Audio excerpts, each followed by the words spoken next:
ಓಂ ಶ್ರೀ ಗಣೇಶ ಶಾರದಾ ಗುರುಭ್ಯೋ ನಮಃ.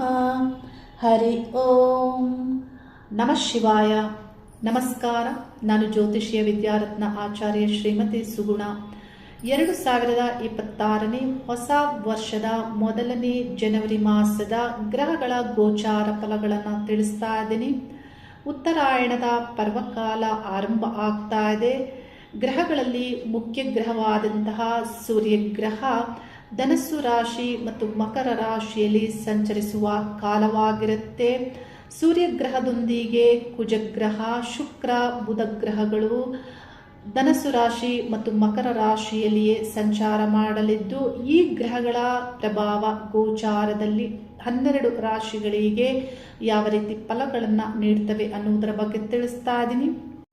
ಮೀನ ರಾಶಿಯವರಿಗೆ ವರ್ಷ ಆರಂಭದ ಜನವರಿ ಮಾಸದಲ್ಲಿ ರಾಶ್ಯಾಧಿಪತಿ ಗುರುಗ್ರಹ ಮಿಥುನ ರಾಶಿಯಲ್ಲಿ ವಕ್ರ ಸಂಚಾರ ಆಗೋದ್ರಿಂದ ಗುರುವಿನ ಫಲಗಳು ನಿಮ್ಮ ಹಿಂದಿನ ಕೆಲಸ ಕಾರ್ಯಗಳಿಗೆ ಮರುಪರಿಶೀಲನೆ ಮಾಡಿಕೊಳ್ಳುವಂತೆ ಇರಲಿದೆ. ಅಂದರೆ ನಿಮ್ಮ ಯಾವುದೇ ಒಂದು ಕೆಲಸ ಕಾರ್ಯಗಳಾಗಬಹುದು, ಮನೆಯ ವಿಷಯಗಳಾಗಬಹುದು, ಬಾಹ್ಯ ಜಗತ್ತಿನ ಚಟುವಟಿಕೆಗಳಾಗಬಹುದು, ಇವೆಲ್ಲದರ ಬಗ್ಗೆ ಮರು ವಿಮರ್ಶೆಯನ್ನು ಮಾಡಿಕೊಂಡು ಮರುಪರಿಶೀಲನೆ ಮಾಡಿಕೊಂಡು ಅವುಗಳನ್ನು ಕಂಪ್ಲೀಟ್ ಮಾಡುವುದರ ಬಗ್ಗೆ ನಿಮ್ಮ ಆಲೋಚನೆಗಳು ಇರ್ತವೆ. ಈ ಸ್ಥಾನ ಚತುರ್ಥ ಸ್ಥಾನ ಅಂದರೆ ಆಸ್ತಿ, ಭೂಮಿ, ವಾಹನ ಸ್ಥಾನ ಆಗಿರುವುದರಿಂದ ಆ ವಿಷಯಗಳ ಬಗ್ಗೆ ಮರುಪರಿಶೀಲನೆ ಇರುತ್ತೆ. ಮತ್ತು ಗೃಹದ ಈಗಿನ ಯಾವುದೇ ಕೆಲಸ ಕಾರ್ಯಗಳನ್ನು ನೀವು ಮಾಡಬೇಕಂದುಕೊಂಡಿದ್ರು, ಅಂದರೆ ಗೃಹ ಆರಂಭ ಆಗ್ಬೋದು, ಗೃಹ ಪ್ರವೇಶ ಆಗ್ಬೋದು, ಈ ಕೆಲಸ ಕಾರ್ಯಗಳು ಈಗಿನ ಕೆಲಸ ಕಾರ್ಯಗಳು ವಿಳಂಬ ಆಗ್ತವೆ. ಮತ್ತು ಮನೆ ಅಂದರೆ ಮನೆಯಲ್ಲಿ ನೆಮ್ಮದಿ ಇರಬೇಕಾಗತ್ತೆ, ಶಾಂತಿಯನ್ನು ಬಯಸ್ತೀರಾ. ಹಾಗಾಗಿ ಮನೆಯ ವಾತಾವರಣದಲ್ಲಿ ಶಾಂತಿಯ ಬಗ್ಗೆ ಆಲೋಚಿಸ್ತೀರಾ. ಶಾಂತಿಯನ್ನ ಅಂದರೆ ಪಡೆದುಕೊಳ್ಳುವಂತಹ ಪ್ರಯತ್ನವನ್ನ ಮಾಡ್ತೀರಾ. ತಾಯಿ ಸ್ಥಾನವು ಅದು ಆಗಿರೋದ್ರಿಂದ ತಾಯಿಯ ಬಗ್ಗೆ ಆಳವಾದಂತಹ ಆಲೋಚನೆ, ಅರಿವು ಅನ್ನೋದು ನಿಮಗೆ ಬರುತ್ತೆ. ಅಂದರೆ ಅರಿವನ್ನು ಹೊಂದುತ್ತೀರಾ. ಈ ಸ್ಥಾನದಲ್ಲಿ ಗುರು ವಕ್ರ ಸಂಚಾರ ಆಗ್ತಾ ಇದ್ರು ತಾಯಿಯ ಬಗ್ಗೆ ಅರಿವನ್ನು ಹೊಂದುವಂತಹ ಫಲವನ್ನ ಗುರುಗ್ರಹ ನೀಡ್ತಾರೆ. ಈ ಗ್ರಹ ಇಲ್ಲಿ ವಕ್ರ ಸಂಚಾರ ಆಗ್ತಾ ಇರೋದ್ರಿಂದ ರಾಶ್ಯಾಧಿಪತಿ ವಕ್ರ ಆಗಿ ರಾಶಿಯಲ್ಲಿ ಶನಿ ಸಂಚಾರ ಆಗೋದ್ರಿಂದ ನಿಮ್ಮ ಆರೋಗ್ಯದ ಬಗ್ಗೆ ಗಮನ ಇರಬೇಕು. ದೇಹದಲ್ಲಿ ಯಾವುದಾದರೂ ಸಮಸ್ಯೆಗಳು ಅಂದರೆ ಬಾಧೆಗಳು ಇದ್ದೇ ಇರುತ್ತೆ. ಅಂದರೆ ಸ್ವಲ್ಪ ನೀವು ಕಾಲಕ್ಕೆ ತಕ್ಕಂತೆ ವರ್ತನೆಯನ್ನು ಮಾಡುವಂತೆ ಇಲ್ಲಿ ಶನಿಯ ಪ್ರಭಾವ ಇರುತ್ತೆ.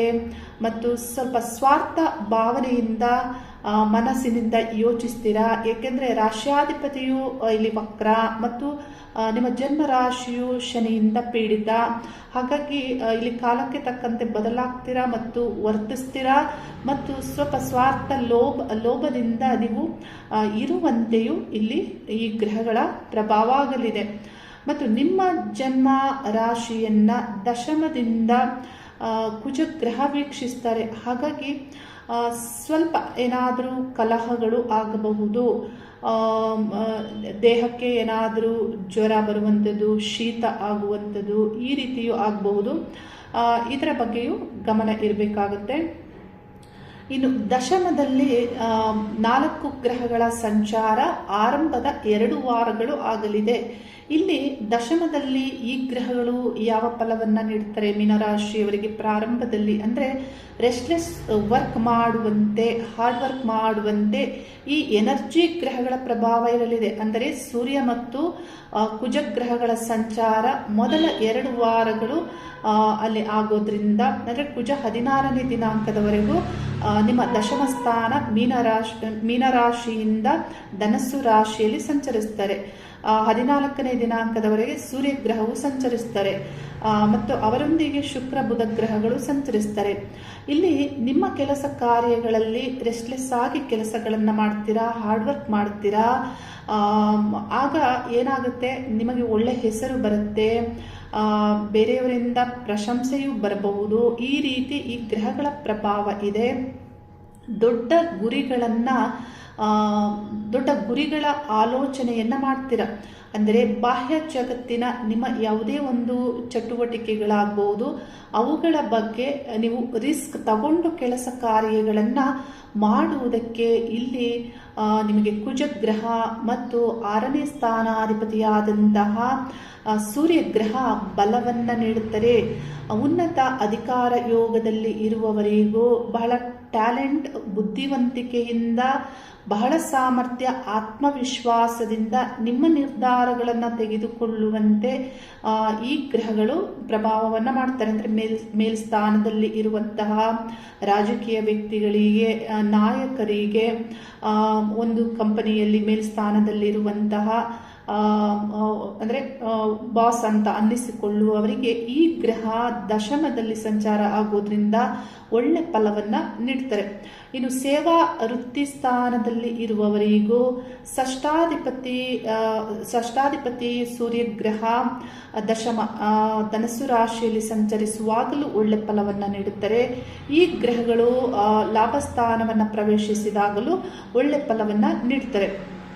ಇನ್ನು ದಶಮದಲ್ಲಿ ಬುಧ ಶುಕ್ರ ಗ್ರಹಗಳ ಸಂಚಾರವು ಆಗ್ತಾ ಇರೋದ್ರಿಂದ ಈ ಗ್ರಹಗಳೊಂದಿಗೆ ನಿಮ್ಮ ಕೆಲಸ ಕಾರ್ಯಗಳ ವಿಷಯಗಳಲ್ಲಿ ಇತರರಿಗೆ ಅಪ್ರೋಚ್ ಮಾಡುವಂತಹ ವಿಷಯಗಳಲ್ಲಿ ಅಂದರೆ ಆಕರ್ಷಿಸುವಂತಹ ಬುದ್ಧಿವಂತಿಕೆಯಿಂದ, ಒಳ್ಳೆಯ ಒಂದು ಅಂದರೆ ಪರ್ಸ್ನಾಲಿಟಿಯಿಂದ ಅಂದರೆ ಅಟ್ರಾಕ್ಟಿವ್ ಆಗಿ ಅಪ್ರೋಚ್ ಮಾಡುವಂತೆ ಈ ಗ್ರಹಗಳ ಪ್ರಭಾವ ದಶಮದಲ್ಲಿ ಆಗ್ತಾ ಇದೆ.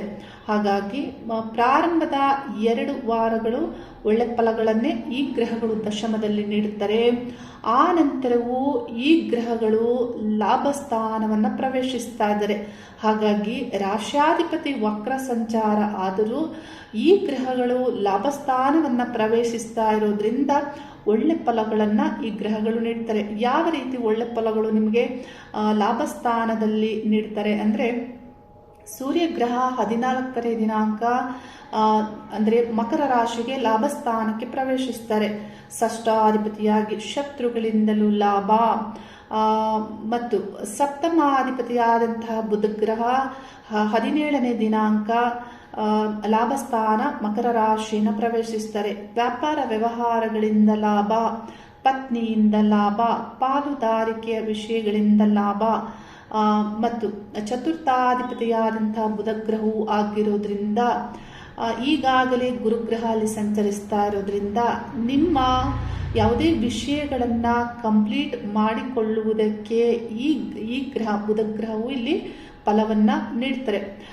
ಮತ್ತು ಅಷ್ಟಮಾಧಿಪತಿಯಾದಂತಹ ಶುಕ್ರಗ್ರಹವು ಮತ್ತು ತೃತೀಯಾಧಿಪತಿಯಾದಂತಹ ಶುಕ್ರಗ್ರಹವು ಲಾಭಸ್ಥಾನದಲ್ಲಿ ಸಂಚಾರ ಮಾಡೋದ್ರಿಂದ ಹೆಚ್ಚಿನ ಸಮಸ್ಯೆಗಳಿಲ್ಲ. ಈ ಗ್ರಹಗಳ ಕಂಜಕ್ಷನ್ ಅಲ್ಲಿ ಸಂಯೋಗ ಆಗೋದ್ರಿಂದ ಕುಜಗ್ರಹ 16ನೇ ದಿನಾಂಕದಿಂದ ಲಾಭಸ್ಥಾನವನ್ನು ಪ್ರವೇಶಿಸ್ತಾರೆ. ಅಂದರೆ ದ್ವಿತೀಯ ಮತ್ತು ಭಾಗ್ಯ ಅದೃಷ್ಟ ಸ್ಥಾನಾಧಿಪತಿಯಾದಂತಹ ಕುಜಗ್ರಹ ಲಾಭಸ್ಥಾನದಲ್ಲಿ ಉಚ್ಚ ಆಗಿ ಸಂಚರಿಸೋದ್ರಿಂದ, ಬಲಯುತವಾಗಿ ಸಂಚಾರ ಮಾಡೋದ್ರಿಂದ ನಿಮಗೆ ಧನಾಭಿವೃದ್ಧಿ ಆಗಬಹುದು. ಮತ್ತು ನಿಮ್ಮ ಕೆಲಸ ಕಾರ್ಯಗಳಲ್ಲಿ ಅಂದರೆ ಇವೆಲ್ಲವೂ ಅದೃಷ್ಟದಿಂದಲೂ ಆಗುವಂತೆ ಇಲ್ಲಿ ಅಂದರೆ ಕುಜನ ಪ್ರಭಾವವು ಇಲ್ಲಿ ಲಾಭದ ಫಲವನ್ನೇ ನೀಡುತ್ತೆ. ಅಂದರೆ ಈ ಗ್ರಹಗಳು ಲಾಭಸ್ಥಾನದಲ್ಲಿ ಲಾಭದ ಫಲವನ್ನೇ ನೀಡುತ್ತಾರೆ. ಹಾಗಾಗಿ ಈ ಮಾಸದಲ್ಲಿ ಧನಾಭಿವೃದ್ಧಿ ಮತ್ತು ನಿಮ್ಮ ಕೆಲಸ ಕಾರ್ಯಗಳಲ್ಲಿ ಆಗ್ಬೋದು, ಗೌರ್ಮೆಂಟ್ ಉದ್ಯೋಗಸ್ಥರಿಗೆ, ಅಧಿಕಾರ ಯೋಗದಲ್ಲಿರುವವರಿಗೆ ಮತ್ತು ಸೇವಾ ವೃತ್ತಿ ಮಾಡುವವರಿಗೂ ಈ ಗ್ರಹಗಳು ದಶಮ ಮತ್ತು ಲಾಭಸ್ಥಾನದಲ್ಲಿ ಒಳ್ಳೆ ಫಲವನ್ನು ನೀಡುತ್ತಾರೆ. ವಿದ್ಯಾರ್ಥಿಗಳಿಗೆ ವಿದ್ಯಾ ಅಭಿವೃದ್ಧಿಯಾಗುವಂತೆ, ಏಕೆಂದರೆ ಕುಜಗ್ರಹ ದಶಮ ಲಾಭಸ್ಥಾನದಲ್ಲಿ ಸಂಚರಿಸುವಾಗ ಒಳ್ಳೆ ಫಲವನ್ನೇ ನೀಡುತ್ತಾರೆ. ಪತಿ ಪತ್ನಿ ವಿಷಯದಲ್ಲಿ ಸಪ್ತಮಾಧಿಪತಿಯಾದಂತಹ ಬುಧಗ್ರಹ ದಶಮ ಮತ್ತು ಲಾಭದಲ್ಲಿ ಸಂಚಾರ ಆಗೋದ್ರಿಂದ ಒಳ್ಳೆ ಫಲಗಳನ್ನೇ ನೀಡುತ್ತಾರೆ. ಸಪ್ತಮಾಧಿಪತಿಯಾಗಿ ವ್ಯಾಪಾರ ವ್ಯವಹಾರ ಪಾಲುದಾರಿಕೆಯಲ್ಲಿಯೂ ಬುಧಗ್ರಹ ಒಳ್ಳೆಯ ಲಾಭದ ಫಲಗಳನ್ನು ನೀಡುತ್ತಾರೆ. ಅವಕಾಶಗಳು ಈ ಗ್ರಹಗಳ ಅಂದರೆ ಮಾಸದಲ್ಲಿ ಬದಲಾಗುವ ಗ್ರಹಗಳಿಂದ ನಿಮಗೆ ಒಳ್ಳೆ ಅವಕಾಶಗಳು ಬರುತ್ತೆ. ರಾಶ್ಯಾಧಿಪತಿಯು ನಿಮ್ಮ ಹಿಂದಿನ ಯೋಜನೆಗಳನ್ನು ಕಂಪ್ಲೀಟ್ ಮಾಡಿಕೊಳ್ಳುವುದಕ್ಕೆ ಫಲವನ್ನು ನೀಡುತ್ತಾರೆ.